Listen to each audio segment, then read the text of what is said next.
Hello, everyone, and welcome to the first night of the SCHEELS Spring Virtual Hunt Series. First of all, I'd like to thank everyone for tuning in to this live virtual format.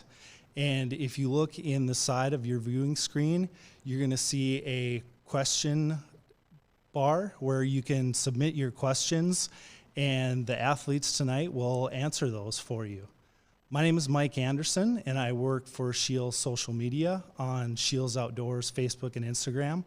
And I also host a portion of our podcast we have, which this will be a part of later.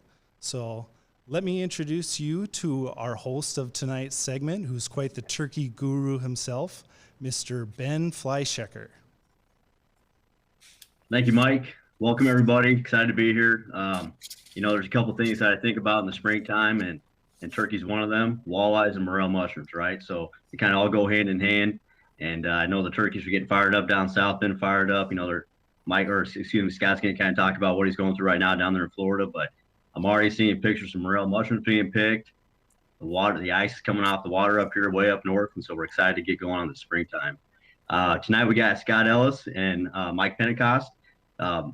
For those of you that are brand new to the world of turkey hunting, I'll tell you what, we got some heavy hitters this evening, along with later on this week. So we're excited you guys tune in as well for that. Make sure you guys are getting registered for the prize package. We got some incredible gifts that are going to be a part of that. We've got a Browning shotgun, we got decoys, we got some camo, we got all sorts of fun stuff. Mike, who's also the owner of Woodhaven calls, we're going to bring up here pretty quick. He also threw in some calls, so it's going to be pretty awesome. And not to mention, we got Scott Ellis on here who, if you just search how to call a diaphragm call on YouTube, you're going to see his face a lot. I unfortunately have to admit that on my cell phone, if you open the web browser, I've got Scott up there a few different times on how to use the diaphragm call. He is absolutely amazing. Super excited to have everybody here tonight. So without further ado, Mike, if you don't mind, go ahead and introduce yourself and kind of give us a little bit of background. What got you into turkey hunting? What got you into call manufacturing? Designing, testing, all that. I mean, you've been at this game for quite a few years. So, quite a while. I'm Mike Pentecost. I'm from Heflin, Alabama. Got a turkey call company, Woodhaven Custom Calls, and just being in the woods, it was truly a passion. And if you're not really driven, I mean, when you are driven, you know it. And it was a hobby that became a business. I had been doing turkey calls since the late 80s. And then as I developed and got a little better and came up through and it got about 99, I said, look, I got to try to make a business out of this and see if it would work. And I was just driven to have high integrity and high class and very good calls.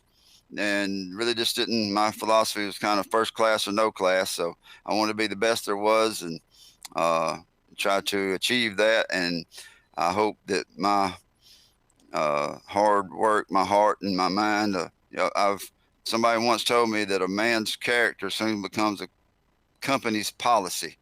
And I hope that I've got a strong character and high integrity to do the right thing when nobody's looking. And that's always build a good call, put a good call in a package and deliver it to the people. So been very blessed and very thankful. Lord's been good to us and hard work and determination and honored to be here tonight. We appreciate all the people out there that support us, buy our calls and support our outlets and like SCHEELS. And we're honored to be here tonight.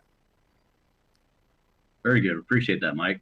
Mr. Scott Ellis, multiple time champion caller. I know you don't like to self-edify yourself, which we appreciate the humbleness. I mean, that's one thing that SCHEELS is very proud about too, and that's why we partner with great companies and great partners like yourself. So if you don't mind, the same 411, give us a little bit of background, your background, as well as the hunting industry. Absolutely. Super excited to be here. Thanks for having me, guys. I'm actually been guiding now here in Central Florida for the last season started. What is today? Tuesday. So it'd be like 10 days I've been guiding, having pretty high level of success. All my clients have killed. I'm on the last day tomorrow with one of my clients, and the birds are getting tough. They're getting henned up. We'll go into that a little bit later, probably in the show. But won a lot of calling titles, and I think at the end of the day, what I tried to do with my experience in taking calling to another level was helping people and helping the hunter. And as you mentioned earlier, I have my YouTube channel that has tons of calling tips on it. I've got an app called Turkey Tech. I've got 2 DVDs called Mouth Call Magic 1 and 2, and these are instructionals that have helped the average hunter take their calling to another level. So at the end of the day, I just enjoyed helping hunters and helping people learn to talk to turkeys more effectively and more realistic. And I think at the end of the day, if I remember for anything, I hope it's that Ellis helped a lot of people learn how to kill a lot of turkeys by learning the language and learning how to produce better sounds, especially with a mouth call. I do friction stuff too, but mainly with a mouth call. And I'm glad to be here and looking forward to talking turkey and fielding some questions with you guys.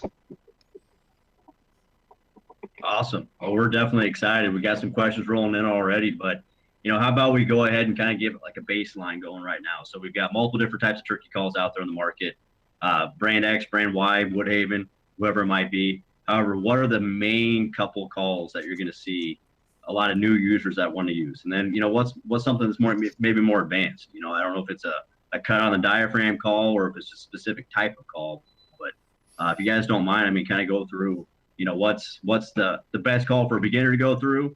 We don't have to demonstrate it yet. I know we're going to get to those questions here. Like I said, they're already pouring in right now, but kind of give us a high level of what the different calls out there are, if you don't mind. I'll take, I think the box call is the most simple call to be very effective. Advanced hunters kill turkeys with box calls. We make a call here called the real hen, and it's one of the most devastating. It just sounds like a turkey.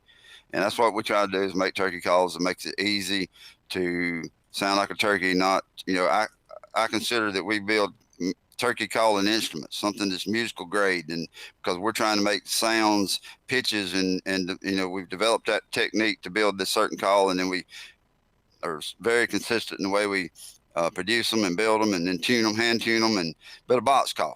Box call is the most simple call to start with and anything. And then the only other thing that you said about the other friction type call is multiple types of slate calls or pot calls. And that learning those are two, box calls, pot calls, and I'll let Scott address what he thinks about the mouth call, the most simple or, mouth call. Yeah, I agree 100%, Mike. Box call, the easiest, most realistic way to produce real hen talk with minimal effort and very low level skill set. If you can do this, you can run a box call and do this. So from there, I think it would probably go to a pot call, the next level of difficulty. And then after that, mouth calls. Now you can slide in trumpets and you can slide in tube calls and wing bones. That's a whole nother style of device that I don't know if we'll cover, but just the basics that the average hunter is going to use is going to be a box call, then a pot call, then a mouth call. And a lot of people go into there's a big misconception. Oh, you need a single reed or a double reed with no cuts in it to make the best turkey sounds. And I've always disagreed wholeheartedly on that, because a single reed or a double reed with no cuts is harder to create a cut note. It's harder to create a good 2-note yelp because it takes more control and more skill set. You put a decent raspy call, a 3-reeded lighter latex raspy call in somebody's mouth, a ghost cut, a yellow venom, a hyper hammer, a ninja hammer, those type calls that will create a front end, a little bit of sweet front end, and then they'll drop into rasp really easy. If you run those straight reeded calls, if you can learn them and master them, you can transition very quickly and easily. But I'm saying most people will never do that, so they're going to start off with a raspy call, like a red wasp again, or a new energy, something like that, and then look up our instructionals. There's a lot there on the net. I've got a lot of tools out there to help to teach the basics on how to just get the sounds and then start recreating turkey talk and turkey sounds. I will say there too what Scott's talking about too, and with the calls he's mentioned, and I just referred to the mouth call part to him, but like he reiterating, box call, pot call, mouth calls, and the most simple, most direct mouth call to use is a V cut. That's when he's named V cut calls. Some of them are deep, some in different. How many reeds, thicknesses, and all kind of variations, but a V cut mouth call all day long, easy, simple, go to, raspy. Yes, sir. Which is great because they're great calls, and you guys sell them, we sell them, so we're excited on that one too. But I appreciate that. So let's go ahead and jump in with some questions here. And for all the audience out there, make sure you guys are getting on to SCHEELS.com virtual hunt series to make sure you guys are getting registered for the other prize packages that are coming up later this week, as well as this evening. But so first question here, guys. We've got a question coming in that's got youth opener coming up on this Saturday. I'm not sure which state this would be, but it says we're not still proficient with calling yet, but is it better to sit quietly and let it unfold, or try our best at calling and see what happens? And I know this one's kind of a multifaceted because decoys go into it, your birds go into it, your location goes into it, preseason scouting goes into it. I mean, there's so many different things, but I'm sure you guys have heard this question a handful of times as well. But what is that? I mean, is no sound better than a fairly to mid executed sound? Scott, looks like you got something. I say go buy a box call, spend 5 minutes on YouTube, learn to cluck and yelp. A 5-year-old can do it, and you can kill a turkey with it. No sound to me is not going to be the deal breaker. It's going to be sitting there deer hunting a turkey, or just putting decoys out and hoping they walk in the decoys. So I'll keep it short and sweet. Go buy a box call, learn clucking and yelping, and maybe even some cutting, and go kill a turkey. It's not that hard. Pick up the rhythm. You stroke your hand across the board, the lid across the soundboard, sorry, and make a yelp. I mean, you can kill turkeys. The yelp kills more turkeys than any sound that we make, in my opinion, consistently. Mike, go ahead. Yeah, I mean, my philosophy has always been cluck and kill him. If you can cluck and kill him, be the best clucker you can be. Make a good something that's realistic, and I mean, but to sit and not enjoy what we do, and that's part of engaging with the turkey and being in the language and talking and using the calls. That's what's fun. I mean, I'm going to use the call. I would encourage them to use the call because everybody wants to kill a turkey, but it's fun to call them too. The only way you're going to learn is try. I'm going to be encouraging to engage and have fun. Agreed. Yep. Yeah. All right. So the questions are coming in for sure on demonstrating on the different types of calls. And so I know we talked right before we went live here. Scott, you're going to run the diaphragm, the mouth calls, and Mr. Mike, you're going to be doing the pot calls and the box call, sorry. And so before we get into that, there's so many variations of this. I mean, to me, it's probably the most unique when it comes to any type of calling. You look at elk, you look at deer, you look at waterfowl, it's very basic. There's a handful, 3 or 4 different styles, right? I mean, maybe some different pitches, maybe some different designs, but when you start looking at the turkey side of the world, I mean, you got a box call, but you got multiple different sizes of box calls. You got multiple different types of wood with box calls. You got different types of chalk, whether it's waterproof or not waterproof. And then when you go to the slate call, or a pot call, you got 20 different variations from the type of wood to the type of material used to the striker to the diaphragm call. I mean, it's endless out there, and so easy for a lot of beginners as well as myself. Who I've been chasing turkey since '99. It's not forever ago, however, but I feel very confident when it comes to killing turkeys. But I mean, there's so many different things out there. So let's kind of go through a little bit of high level. Mike, I mean, this might be easiest for you since you get to see what you sell the most of. But what is the top selling pot call? Is it a slate or is it a glass? Is it crystal? And crystal. Then go to box call. Cherry Classic Crystal has been our number one selling call. I started doing them in early 2000s, 2002 or 3 there. Kind of went to most calls that were out there were made of walnut.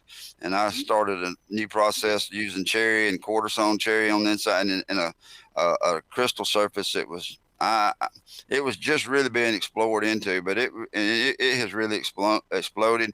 I don't have one of them right here at my hands. I just went over to a desk over here and picked up a pot call. This one happens to be a carbon crystal, but these are the pot calls right here. I mean, basically it's wood and it's either, like I said, glass, slate, but our number one's crystal, and this is a crystal surface. And basically, you take a striker and we scuff it up. We have it already tuned, but where we have it tuned, that's where you would clean it, keep it that way, back and forth, either with a stone or with sandpaper. This is a striker.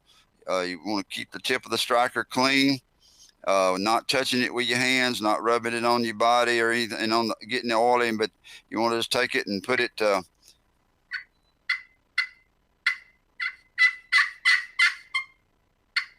So just simple clucks is just.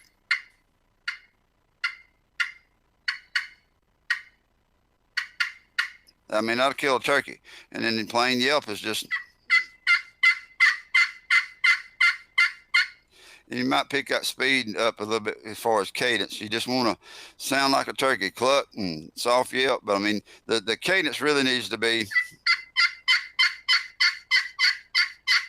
because it doesn't matter what call you're running, whether it's on Scott doing his mouth calls or anything else.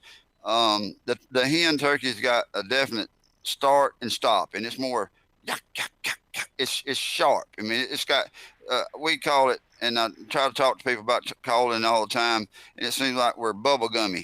You know, we got yawk, and or either you got your box call, and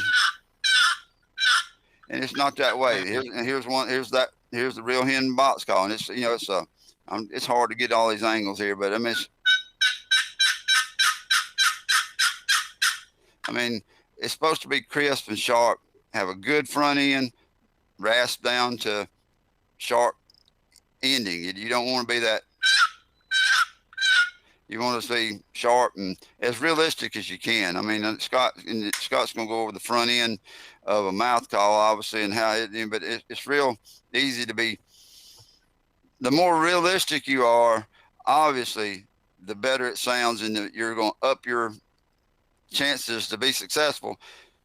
Get the calls that you feel comfortable with, get proficient with them, and then sound like a real turkey. Sound like a real turkey. Sound like a real turkey. So Ben, what am I doing? So even with that diaphragm, I mean, I don't want to go into breaking down how to run a mouth call. We don't. What do we want to do here? So the biggest thing is there's so many different options out there, Scott. What's good for a beginner? I mean, we kind of touched on that a little bit ago, and then even just some basic calls. You know. So we discussed the 3-reed. I am an advocate of using cuts, not straight reeded stuff. This is a yellow venom. It's one of my designs with Woodhaven. It's an offset, original, unique design. It's not anything. There's nothing like it on the market. I offset a V and clipped the wing off and cut a little isosceles triangle out of it. But at the end of the day, it's really easy to get a nice front end. Has a good raspy, nasally. I love the two words throaty and nasally, and that's two of the words that I love to hear in a box call and a pod call and a good mouth call. And you know, I mean, I'll run some clucking and yelping. I mean, learn the basics right off the bat. Go to YouTube, check out my stuff. I'm not plugging anything here, but you got to have some system of instruction to learn what to do with it. But this is a yellow venom. I'll do some cutting, clucking, yelping.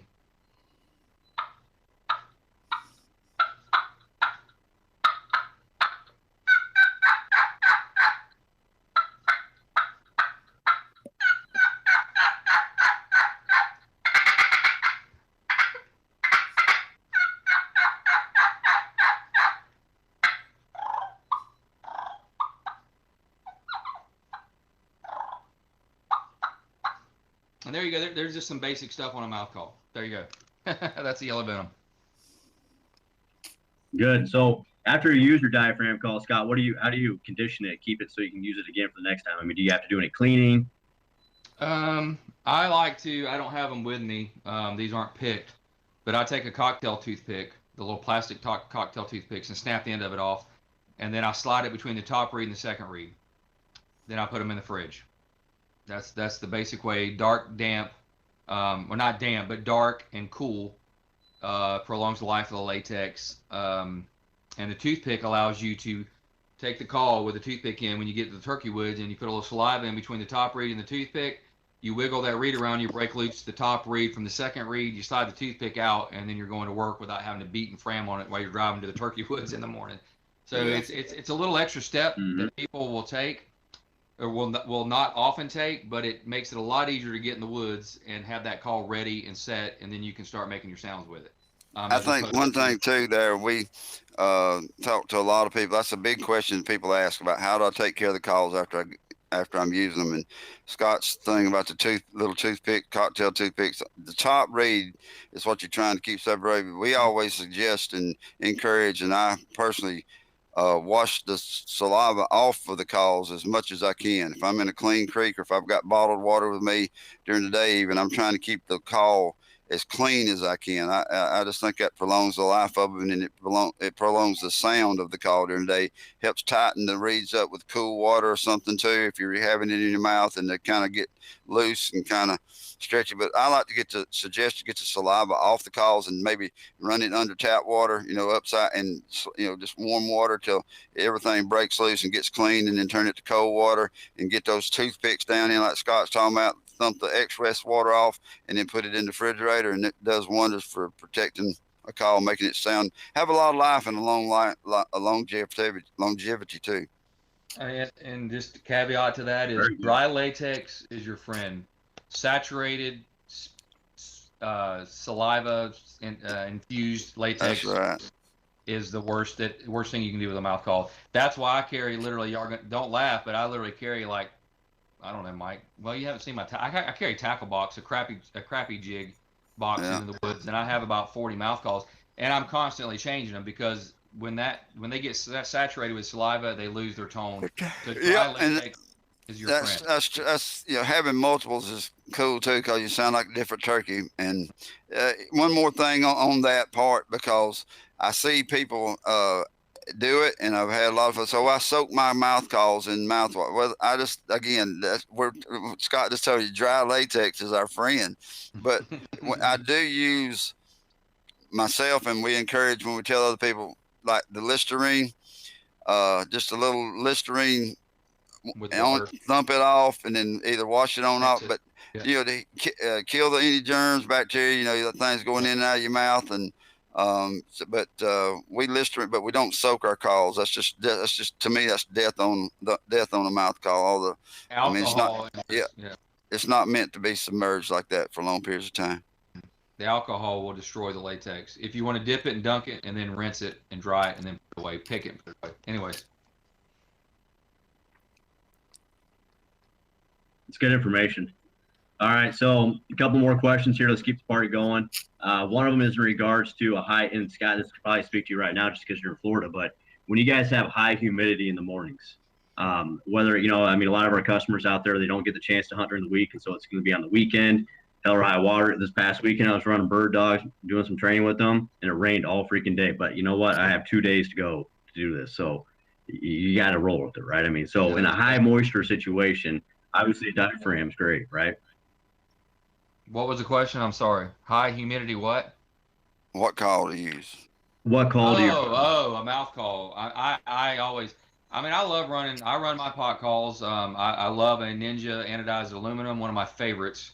I love a Vision Crystal, and I love the Red Ninja. But they're a little more sensitive to moisture and humidity than a mouth call. So a mouth call is in moisture constantly in your mouth with saliva, obviously. So for me, if it's raining or misting or anything like that, I just go to the woods with a pack of mouth calls. Mike, you can touch on trying to keep it dry and trying to run it dry, and and run it in those. Well, you're gonna have to have in rain and high humidity. High humidity is one thing. Rain's a different thing. When you're in rain, it doesn't matter what wood call you've got. You're subjecting moisture is a wood's enemy. These things are going to absorb moisture and take on different tone if you're not real careful. One cool tip that I do a lot is I like to run my box calls and stuff, and I'll take them and run the dehumidifying process in the vehicle, the window, the defrost, and then put the calls, and sometimes my pack or my calls, I run that as I'm driving to the turkey woods. I'm running that dehumidification right there. I'm trying to pull moisture out of my calls, and when I get out of the woods, if I'm been in moisture, I'm a lot of times putting my calls up on that dash and letting that dehumidification of the defrost, because it's actually reducing moisture, and it's a neat little trick. You just kind of don't want to get too hot and everything, and don't forget and leave them on the dash and get them burned up by sunlight. But that, and then in pot calls and stuff, I like to use a hot hand. in a pack or in there with a little hot hand in that area, and then those little decadent packs, a little gel pack, that stuff. That kind of stuff can help you. I don't like to see guys put their calls in Ziploc bags and Tupperware things that are sealed up, because you're just sealing the death of the call, because moisture stays in there the whole time. So that's one of those things I would highly recommend. Don't put your calls in Ziploc bags and stuff like that and seal them up. And if you do, at least get them out and let them acclimate and give the moisture a chance to get out of the call. But like I said, the dehumidifier on the defrost part of the going to the woods, a lot of times I put my calls up there and get them as dry as I can as I'm driving to where I'm going. And when I get back, I use that as a time to dry the woods and stuff out. And then the little hand warmers, those things are very good at just drawing moisture, removing moisture, and keeping a little temperature, warming it up a little bit.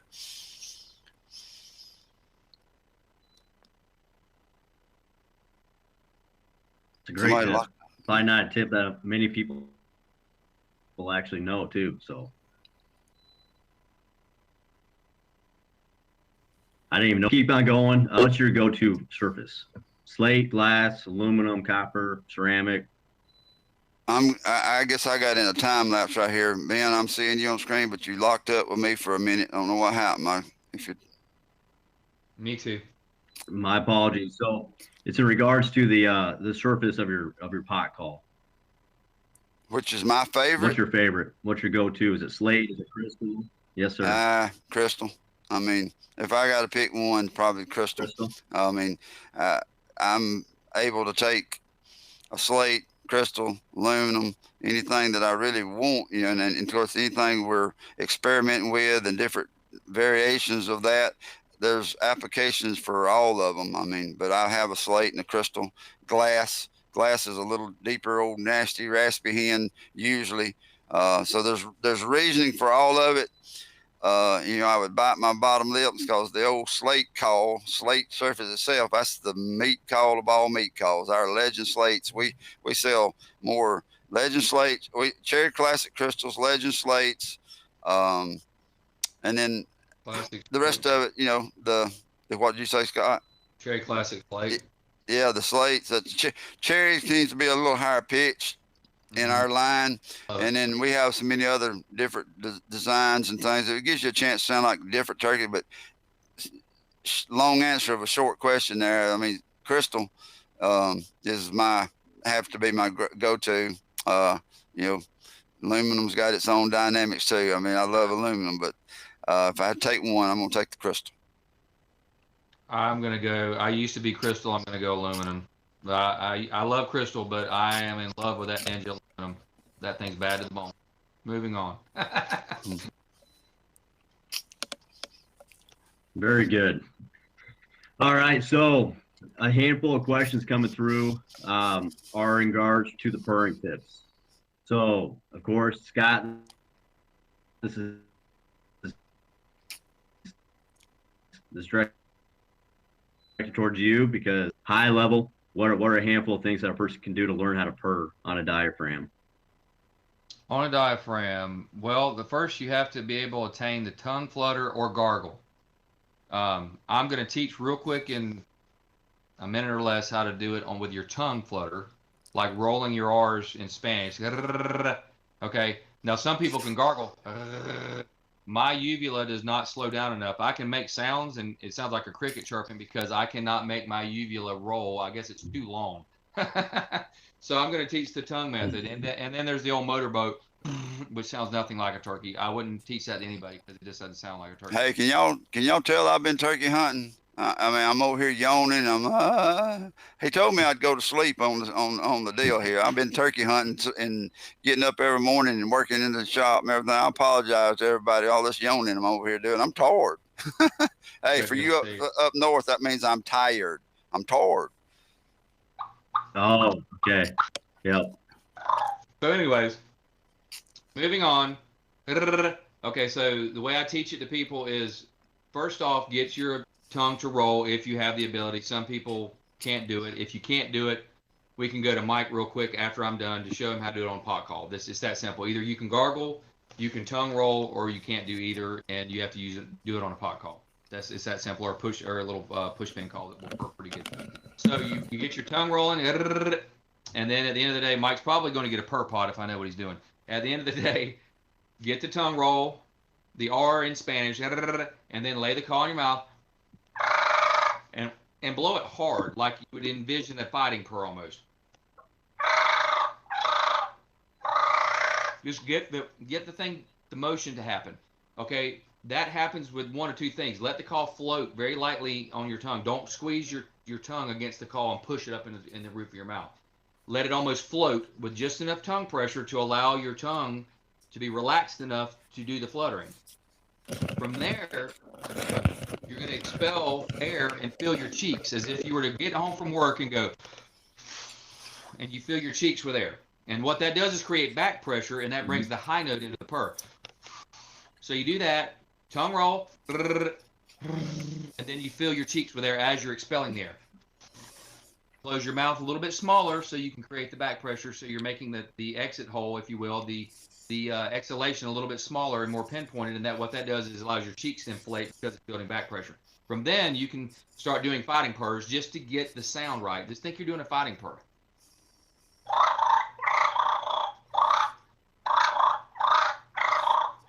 See, my cheeks are full of air. Once you get the tongue roll and you get it happening and you're controlling it, then start lessening the air flow and then bringing it down to a contented purr. And at the end of the day, you learn how to do the fighting purr by doing it loud and just getting your tongue roll, and then I'll bring it down for you real quick and do the contented purr. And that's when you really learn to control how much air you put to the call to make sure that your tongue flutters and it still creates the sound.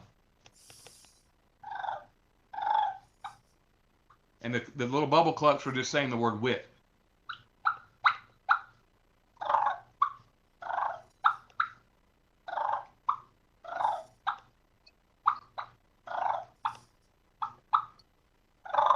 And there you have the contented purr and the fighting purr, actually.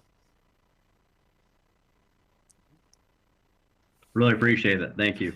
All right, guys, just again, SCHEELS.com/hunt series. Make sure you guys are getting registered on that, staying up to tune. I mean, we got a couple more nights coming up here. We got, we're rocking the first night here with some heavy hitters. So appreciate everybody tuning in. Scott, did you have something else to add there? I'm sorry. Well, Mike, did you just go get a purr pot by chance? Yeah, when y'all said that, I'll show you the difference in it. And you're giving me that because back to purring. I mean, and it's going to try to get this thing, these cameras and everything, but purring on the glass call or a slate call, it's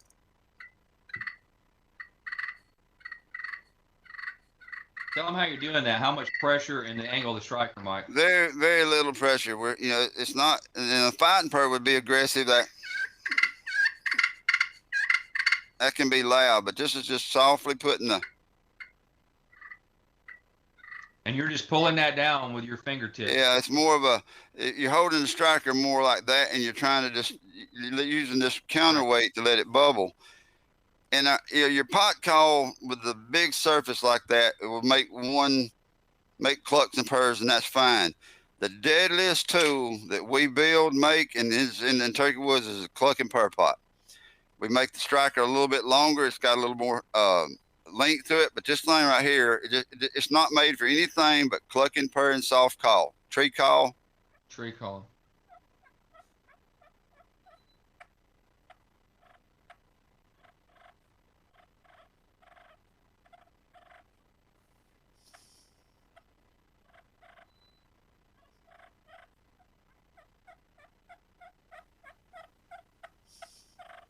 That right there is the deadliest call that we make. I mean, we all love yelp, cluck, cut, yelp, and yelp, a call to a turkey, but when it gets down to finishing that stuff that Scott's doing, and the little wits and whines and little clucks and everything, but that little cluck and purr pot is made just to do tree calls, soft little yelps and clucking and purring. That's what it's made to do. And I mean, when guys have trouble doing clucking and purring on mouth calls, and that's a big thing with many people. I mean, this thing right here, we just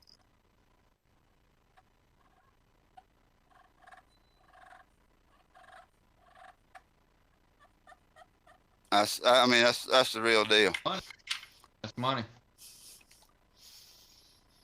And for the audience out there too, I mean, I'm sure, at this time of year, especially between Mike and Scott, they probably get asked 20 times a day on how to do a certain call. So we definitely appreciate you guys demonstrating all this. But again, and not trying to promote your guys' YouTube channels or websites or anything else. I mean, you guys are great partners, so we're happy to do so. But there's so many good tips and tricks out there right now in the world of digital media that a lot of this stuff can definitely be dug up. I mean, it's one of those deals that when I first started learning calling, there was nobody in my family that knew how to do it, So you're kind of learning, through the school of hard knocks with it. And then with the invention of the fantastic internet and people taking video of themselves doing the calling. I mean, I cannot tell you how many different resources are out there right now. So let's keep on rocking and rolling on this, and let's kind of get to some of the meat and potatoes, which is killing turkeys, right? And so a lot of questions between Mike and Scott are coming in right now for the decoys and decoy setups. It's one of those deals that could be Ford, Chevy, Dodge, could be a certain brand that people are for. It could be how many decoys you're setting up out there. What's the distance between you, the hunter, or your guest, or if you're guide, or if you just got a family member with you, or you're just rocking solo. I mean, if you're running gun and how many decoys you got. So a lot of questions coming in right now on the decoys. So let's first talk about what does your normal, everyday turkey setup look like? The number of toms, jakes, to hens. Does it matter the body positions of your hens? Which one are you going with? Scott, you want to go first? Who? Yeah, I don't run decoys. Sorry for that disclaimer that we didn't put that out there. Very, very, very, very, very, very rarely, in a very strange situation that I'm in a really open area where I cannot do what I do, what's called hiding the hen, which we can go into later if you guys like. But I grew up hunting the swamps of Florida on public land, and I learned how to kill them without decoys. I experimented with decoys in the 90s. I had a lot of bad experiences with them, and I went back away from them. Mike doesn't run decoys a ton, but I think you got a lot more to say about them than I would, because I just don't. I mean, I can give you the base knowledge. A jake and a hen's always great. Sometimes just a jake. It's situational. Are you hunting a dominant gobbler in a field that has run jakes out all the time, and you see him being the dominant bird? You go in there and put a half-strut jake in there, and you don't even put a hen in there, and then you go kill that gobbler. He'll probably come in and charge in that decoy. It's kind of common sense, but Mike, go ahead and take that one and run with the decoys. I mean, I grew up in Alabama where decoys were illegal for, I don't even remember how, they ain't been legal that many years. So I was just a traditionalist. I hunt the mountains, and just decoys has not been the thing that we do here. I mean, they're legal now. Oh, I just hit my button. Did y'all see that? That was better than Six Flags, and I didn't even have to pay to get in. But decoys became relevant to me when we started going to states like that had open areas, like Texas, Oklahoma, and where they were legal and they were different. It gave me a different perspective because I'd never been a decoy user. And then I learned real well proficiently. I personally use DSD, the jake with a squatting hen. I set let's disclaimer. I like that word you used there, Scott. One of the biggest things that I think people need to think about decoys is don't put them too far and don't put them too close. Putting them too close brings the turkey so close that you make it a dangerous. I mean, chances of missing him are great. And then putting them too far. But using the decoys, you've got the opportunity to either range find when it gets daylight enough to know how. But the biggest thing is go from where you're going to be set up, whether it's in a blind or just against a tree or on the edge of a field, and walk out 25 good paces or something, so those decoys are set up at a good spot, a good distance that is safe and going to give you a pattern for your hunter for the pattern to open up. To me, that's one of the biggest keys, because I've seen that really messed up when somebody just sticks the decoy down and all of a sudden you got a turkey charging right in on. It's too close. It's not good. And then somebody get out there and get long-legged and put the dad burn decoys is out you under a quarter of a mile, and you think, well, wait a minute, now my turkey's out there, but well, who put the decoys out? But I personally get that about 25 yard, 30, and I place the squatting hen, laying hen and I put the on the ground, and I put the stake for my Jake decoy right in her wing. The way those decoy, I put it right beside, and so, or I put the stake there, and I put her wing right there, and then I set that Jake decoy up, and I generally face him the way I want the turkey to come, because that basically the gobbler's going to come around and face him, and so if I'm bow hunting, I want that turkey set up a little closer. But if if I got somebody's gun hunting, I mean, like I said, we don't use decoys a whole lot. But sometimes I'll put that either a feeding hen. If we have the luxury of got a setup where we need to show a lot more turkeys, we do the alert hen and a feeding hen and we put those about 10, 15 yards and kind of stagger them away, trying to present a situation that looks real when a turkey sees it. But generally, I hope that kind of covered that. I again, putting them too close and putting them too far away, got to be conscientious of walking your distance from where you're going to be, and make sure you set the decoys where you want them. And at the end of the day, absolutely, you can't go wrong with a single hen. That's true. I agree with Scott. Wrong. Yeah, you'll never go wrong. If you're questioning what you're doing, oh, will the Jake spook him? Should I put a strutter? Is he the dominant bird? Is he not the dominant bird? At the end of the day, a hen will never do you wrong. If you have any intel, any MRI that says that bird might be the man, maybe use that half strut Jake or that quarter strut or something like that. I agree too. And I'll tell you though, be what seals the deal. I'll tell you though, going back to the decoys, where they're legal and everything, they are fun to use it at certain times. I mean, like I said, me and Scott both, I think, grown up just kind of the old traditions and didn't decoys wasn't the thing. But a big key, and I could do a whole book and a whole podcast thing on kids, because my kids have gone turkey hunting, and so I've got my children, and we're taking them hunting, and Scott's got a son same age as one of my sons and stuff. But that was the decoys was a game changer there, and we have seen decoys run turkeys off. We all have, but the decoy situation, being able to concentrate, especially for the younger hunter, we know that the turkey is coming to that spot, and we take all that having to think and get set up for the kid. We can get his X-blind or his bracing and everything and get them all set up, because we know that their shot should come here. They can see everything happening if the turkey's gobbling and coming and interacting, but we know when the business is going to be done, it's going to be right there. And we just teach them, and actually when we're practicing, teaching our kids how to hunt, I mean, we practice letting the kids aim without a loaded gun, but aim with their dots and stuff and look at the decoys. And that's what we do as it's getting light enough to hunt and to see we got the decoys out there. We have the kids concentrate on putting the dot on the throat of the turkey, just to make sure they're going through the motions. So decoys and kids, to me, that's a definite game changer to help get the kids, and it concentrates the shot and helps bring them in. That's a great response. And that actually answered a lot of the questions that were coming in here as well. Quick question, and I think I know the answer, but how many times do you guys spend, and I'm sure it's situational based, but do you spend in a ground blind? I know for the youth hunters, it's fantastic, especially for the younger, kids that are getting involved with it. Scott, it looks like you don't spend much time in one. Never, unless it's raining or Mike, snowing.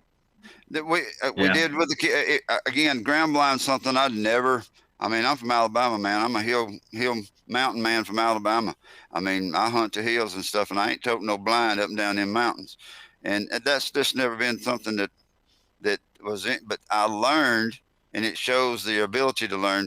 Ground blinds are definitely an effective tool, legal. I think it helps with the children if the weather's bad, or if you got any kind of reason just to use a ground blind. There's absolutely no reason not to.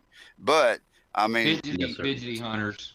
And sometimes it takes away it lets you relax and it just. But I mean, as far as do I want to be in a blind? No, I don't. But I mean, would I hunt in a heartbeat? If a guy said, "Hey, I got a ground blind, I want you to come hunt with me," then let's go hunt there. But big thing there is back to kids and back with it, like the decoys. It lets the kids wiggle around. You ain't always telling them, "Stop, be quiet, be still." That's going to take the thing away from them. That you want them to have fun. So let them eat your snacks and everything, and you do the work, and let them hear and make it fun for them. But I mean, the blinds would be they're definitely a tool. They're a tool. I mean, used properly, they're a tool. And at the end of the day, Yes, though, sir. at the end of the day, those same kids have to be transitioned into learning how to be still and be patient and sit in the woods. And Jake, they will. my son, Jake Ellis, has never killed a turkey in a ground blind. He's killed them at the base of trees, maybe some palmettos in front or some stuff, some brush or stuff. What I did when my son was little was we didn't sit longer than about 30 minutes unless there was a bird gobbling. We were actively engaging a bird, and he was coming in, and we were doing our thing. We'd sit there for 30, 45 minutes and nothing was going on. I go, let's go take a walk, buddy. And I'd hand him a box call, and he'd run a box call. And I'd say, well, look at those squirrels over there. Look at that fox squirrel. Look at those hogs or those deer, and engage him in it and give him a call so he could have fun with it. Teach him a few strokes on a box call. Anybody can do it, not run a turkey off. And I taught him to be still when he needed to be still, but I didn't do it for 3 or 4 hours at a time. I did it in very short bursts. And as he got older and older and older, now at 14, almost 15, he'll sit in a deer stand all day long. He will sit all day long. And so I'm not saying there's anything wrong with him, guys and gals that are listening right now. I'm not saying there's anything wrong with him, but just make sure that at some point, teach him how to hunt. Teach him how to be still. Teach him patience. Teach him how woodsmanship. And I think a pop-up blind negates all woodsmanship whatsoever. Does it kill turkeys? Absolutely. Is it a great tool? Absolutely. But at the end of the day, there's the gray area that you have to transition kids and adults out of that, or not, and they can sit in that the rest of their lives and kill turkeys, and that's fine too. But if you want to, I guess the hunter in me comes out and says, I want to teach somebody to be patient, be still, be methodical, learn the language of the wild turkey, not rely on any one thing to be great at hunting. I want them to have a bunch of tools in their little tool bag to be successful turkey hunters, and don't lean on one thing and have it a crutch. So they're great for different applications. As Mike said, I've been in them in weather and snow and sleet and rain, and I've been them now that I've got it for 2 weeks. I've been in a few of them with some clients because the guys just weren't good at sitting still. So there's a place for them in every application. But at the end of the day, teach people how to hunt and teach them the I don't want to say the traditionalist. I'm not going to be the purest traditionalist guy, but just teach them how to be a woodsman in the woods. There you go. Yep. All right.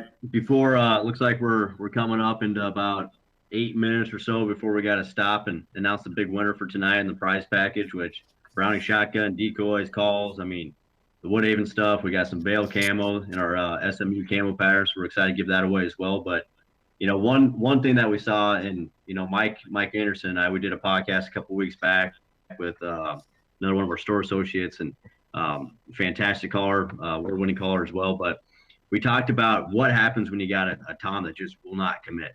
Whether he's not willing to commit that last 30 yards, 40 yards. I mean, with the invention, I shouldn't even say the invention, but with the popularity of TSS shot that's been out there for the last couple of years, it's been kind of a game changer. We've had questions come out there with the 410, and we're not necessarily talking about what's good enough or what's not, but what can we do to close that distance from that tom that's just not willing to either leave a hen, or B, just something's not right. And with you guys, I mean, with not being able to use decoys, you guys got to have a lot of tips and tricks on this one. Yeah, Mike, go ahead. I mean, I got some doozies. I've used. Well, I mean, if you buy this again, this is a dadgum Pandora's box of stuff that can be talked about. Yeah, I mean, and we got to keep this. We got to keep this where we can move on and make sure. We patience. Ramble. I mean, yeah, I'm not going to ramble too much myself. I'm going to try to get it and move on. Clucking, purring, scratching in the leaves. Yeah. If you have the opportunity to have somebody with you, that changes the game. Somebody behind you that can move. We call it the mobile man. That's terms we use. Mobile man. I'm being the mobile man on the back. If I can get and I can see what's going on with the turkey, or can hear what's going on with the turkey, and keep from him being able to see me and be able to call behind who I've got set up hunting, or if I got somebody behind me. And otherwise, clucking and purring. Patience, patience, patience. PATINC, and the E is silent. That's been my saying for years. Kills turkeys, scratching in the leaves. But if a turkey don't want to come over, he ain't coming. I mean, that's just it. Turkeys is going to be turkeys. That's going to be my saying of saying. I'm going to die saying it. Turkeys is going to be turkeys. I mean, the tip to try to get one to break, man, if anybody knew that, they'd be a nuclear scientist and they'd be well worth it, wealthy. But I mean, clucking, purring, raking in the leaves, somebody being able to be behind you, further back. I mean, if the turkey can see you, you can't do anything. But Right. if a turkey's out on terrain, a lot of times I'll go back and call. Mm-hmm. And then, sometimes I'll call coming to him, but most of the time I call away and leave him think and I get myself back close to him. If he's not, like I said, if he's inside, I can't do nothing but sit there and cluck and purr and try to convince him. But, those are the main things that you just have to do. I mean, sometimes you're the bug issue. Well, I'll elaborate on that a little further. Silence, shut up, quit calling, go quiet for 20, 30 minutes, play cat and mouse. Kills them a lot. It's hard to do. We want to hear him gobble, right? That's why we're there. That's half the allure to turkey hunting in the spring is hearing him gobble. Shut up, quit calling for 30 minutes. Next, I've done it 3 times this week or the last 10 days in turkey camp, fighting purrs. Not only fighting purrs, learning how to whine, which is it's a higher level call thing, but what I taught you earlier on the mouth call and what Mike showed you on a pot call, you can create fighting purrs. Now, if you have a buddy and you're using a pot call, have your buddy take his hat off or do what I do. I cut wings off of turkeys when I kill them, and I dry them, and I carry two wings. That's for fighting purrs and fly down cackles and scratching in the leaves, et cetera, et cetera, et cetera. But I've done it 3 times and broke turkeys that were leaving and came charging in with the fighting purrs and using the wings, slapping the wings together and creating the wing beaks. Just like when you do a fly down and you pop your hand or pop your wing on your arm to create that sound that's not necessarily a vocalization. It's a turkey sound, but not a vocalization. Raking in the leaves, as Mike said. Fly down cackles, fighting purrs. Let me throw one more in there, Jake. I mean, yeah, you said Jake. I got Jake on the. I'm sitting here thinking. I'm thinking about holding your son when he was little. When you start talking about Jake, I start thinking Jake Yip. So I had the Jake in my mind about Jake. Oh yeah, and I think I haven't got gobbling. Jake. Yeah, gobbling, but Jake Yip. That. I mean, that's challenging. He's like, man, they shouldn't be a boy over there doing a man's job. I need to get over. Let me get over and take care. Get out of here. He goes. So if he can't see, I mean, having that a lot of times, I'll have a mouth call or something in, and would you be prepared to do it and do the little, let him think, hey, again, I'm being soft but that right behind that, like I'm answering that, right, like trying to be that in the back door. Yeah, I mean, making that gobbler challenging his manhood is a big thing. That's right. And gobbling, you can gobble on 2 calls, gobble shaker. I think gobbling is definitely one of the very last resorts to try because, again, unless he's the dominant bird, you're going to run him off. He's going to walk off. I did that as well. I had one hung up on a fence at 70 yards. Did the fighting purrs. He started doing. He never came out of strut, but he started doing turning his back to you and looking back, going, I don't know. So he started drifting after the fighting purrs with the wings, and then I gobbled at him, and then he completely shut down and quit gobbling. So he had obviously had his butt whooped. So when you use these things that are out of the box, wait to the very, very, very, very last resort. Don't do this stuff right off the bat. Try to work him, go silent, cluck and purr. Do the basic stuff that you're still recreating hen stuff, and then from there. If he doesn't come in or he starts walking off, try something. It's not going to hurt anything. Just don't bump the bird, obviously. Don't booger him. But you got to try something. But those are the last resort stuff because if he is not the dominant dude, he's going to walk off. He's going to be scared. He's had his butt whooped. That's what happened. So. Very good. So what do you guys do when you got a henned up gobbler? Go shoot hens. This might be the last question. I love this. I have a whole dissertation on this, so I'm just going to steal this one away real quick. You go, buddy. When I know he's got hens, I try to get the hens to talk to me. And the key to this whole thing, I'll try not to get long-winded here. Never offend the hens because there's one of 2 types of personalities of that boss hen that's leading that whole flock around. She's either passive and coy and shy and don't want nothing to do with no outsider. Or she might be the dominant, confrontational, aggressive hen. But you don't know that right off the bat. Generally, you won't know unless she starts cutting at you and carrying on and getting aggravated with you. You won't know right off the bat which personality trait she is. So I love to plain yelp and even kiki to hens and start trying to get the hens to talk to me. And be civil. Now, if that hen starts getting on top of you and getting nasty with you and starts coming and closing the distance and she's cutting and she's excited yelping and she's pissed, then you can step your game up, but only do it if she does it. And at the end of the day, if you don't offend either one of them, but you can communicate with them, you have a better chance of getting the whole flock to come to you, period. So start civil, only raise your level of calling and excitement and aggressiveness if she does. Don't just do. Now, if the whole flock is leaving and all you've done is plain yelp and you're trying not to be offensive, then try to fire her up, cut at her, get her aggravated. But only do that as a last resort, and only do that when you've identified the fact that they're leaving and they're not going to be, you're being civil and they're not trying to come up and be social. Turkeys are just sociable. They're gregarious by nature.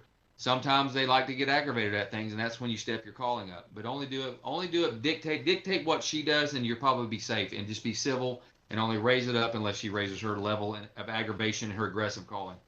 I agree 100% with everything Scott just said, and then I'll give you two analogies for you to either, on hand-up gobblers, you're either going to be the engine or the caboose. That's what I call my technique. You're either going to try to find out, and if you've got a good idea where the hens are taking him, be the engine and get in front and try to just kind of try to be in their way and try to soft call, and then see if you can do just exactly what Scott just said. Being the caboose technique I use is I let them go and drift away and try to come right back in behind where I know they've all, my process there is I know he's already been there. If I can see him or hear, and I know he's already been there and he's drifting away, go right back in and get as tight to him as I can from his caboose side, from the back, and try to say, well, and try to soft call and say, well, wait a minute, you left me. And see, a lot of times I've had him turn around and comes and just like, wait a minute, wait, still one back here that I forgot. So the engine of the caboose technique, you're trying to run, get ahead and try to let him come to you, or either be the caboose, go where he's done been, because he feels comfortable where he's just left and he's following hens. And you come in there and get as tight to him as you can and call and see if you can get him to come back. It's a great answer. This is for the customers out there, everybody tuning in. I mean, one thing that we've got going here, and collectively, I don't know how many years of experience you guys both bring to the table, not only from the calling, but from the background, but from the learning, the trial, fail, and adjusting. It's one of those deals that, you just don't walk in and get successful. I mean, you gotta get some bumps and bruises on it and some frustration. So, guys, appreciate it. We're gonna go ahead and announce the winner tonight. Again, the winner is gonna be receiving nearly $3,000 worth of prizes tonight. We've got a full bale camo set up with our SMU camo. We've got a Browning shotgun, AVNX decoys, and a pile of turkey calls from Mike himself. You might even autograph a couple, who knows? Maybe Scott will send us one of your used diaphragm calls in that we put in a frame and put on the wall of the office here. It's a trophy having you guys on. Tell you what, again, I really appreciate you guys taking time. I know you guys are in the battle right now, the turkey season down south. We're turning up right now, coming up in a couple weeks here. We're going to be opening up in the north.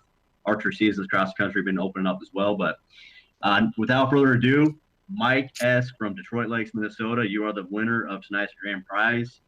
Congratulations. I'm jealous that you get all this fun stuff. Again, we want to thank everybody for tuning in tonight for the virtual hunting series.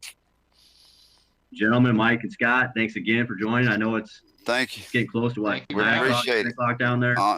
Honored to have been here.